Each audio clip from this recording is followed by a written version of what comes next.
Hello, everyone, and welcome. It's Donald Parker from CyberSecStudy. This is episode number 5 of the Intro to Cyber program. In this episode, we'll finish up our discussion on cloud computing. All right, and then these next two terms are probably the most important terms that there are. And there's some NIST, National Institute of Standards and Technology. They have some guidance out there in the form of NIST Special Publication dash or 800-144 and 800-145, I believe. That's where they define a lot of the stuff that I'm talking about now. But these two terms right here are the most important. You have to know these two in order to be able to communicate with anyone about the cloud correctly, or be able to demonstrate an understanding of it. This is where it starts. So cloud service models. The cloud service models defined by NIST are software as a service, platform as a service, infrastructure as a service. And I like to think of infrastructure at the bottom, platform in the middle, software at the top.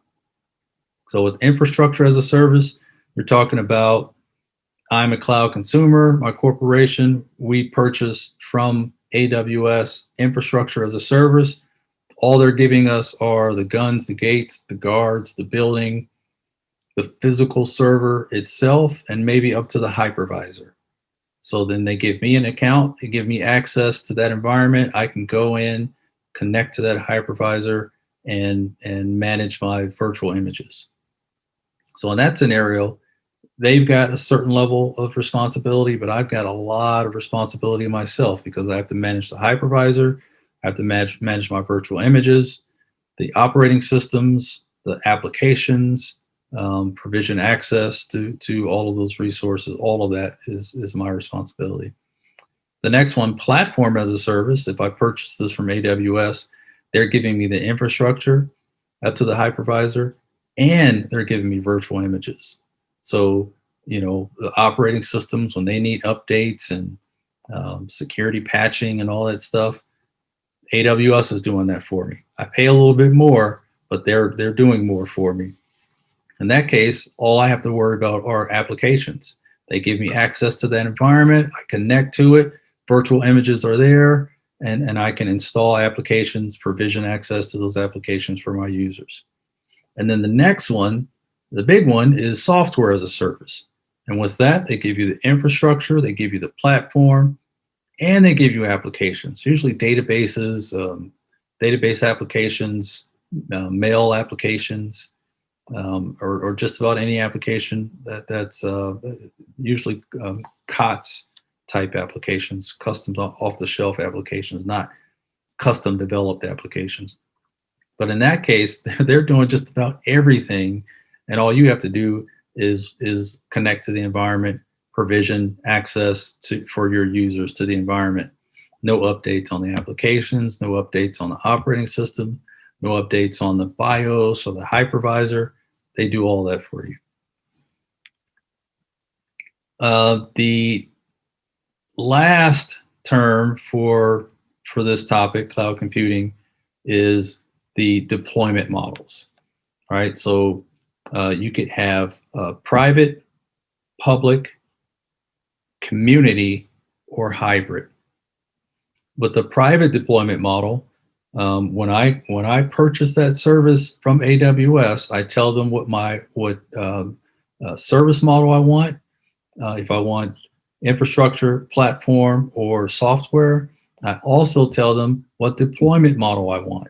If I want a private deployment model, that means that my resources aren't going to be pooled with their other customers, right? So you have that option.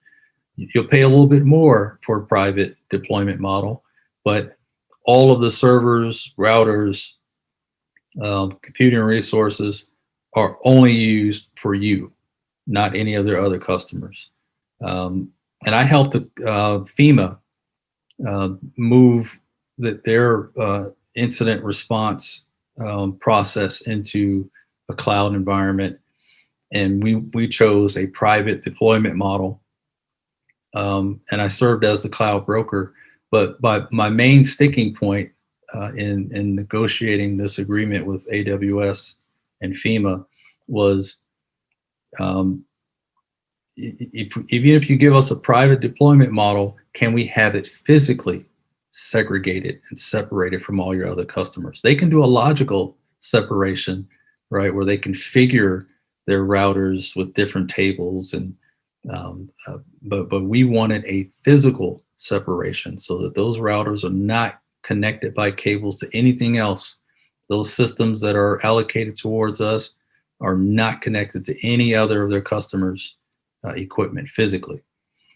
So private deployment model, a public deployment model is that resource pooling. That's the cheapest option you have, where all of your resources are pooled with all their other customers.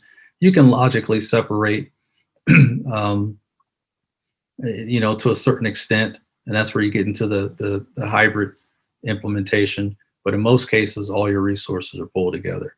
And then the community deployment model is where 2 or 3 corporations could come together and say, let's purchase cloud service together, and make it a community deployment model where only our 3 or 4 companies' resources are pulled together, and not any of the cloud service providers' other customers. And then a hybrid is just about any combination, and you can negotiate any of this stuff to be set up and configured just about any way you want.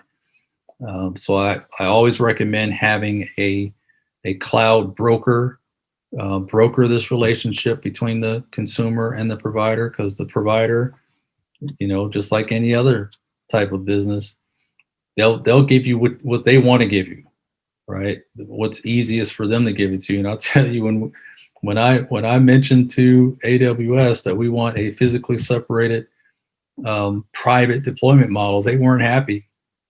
They want to give us what they give everyone else, but you can negotiate and get what you want. So get a broker, get it done right, make sure you save some money. All right, so that's it for this episode. Hit the like button if you like. Smash the subscribe button if you feel so inclined, and drop me a comment down below. Or you can reach me on Twitter at CyberSecStudy. Take care.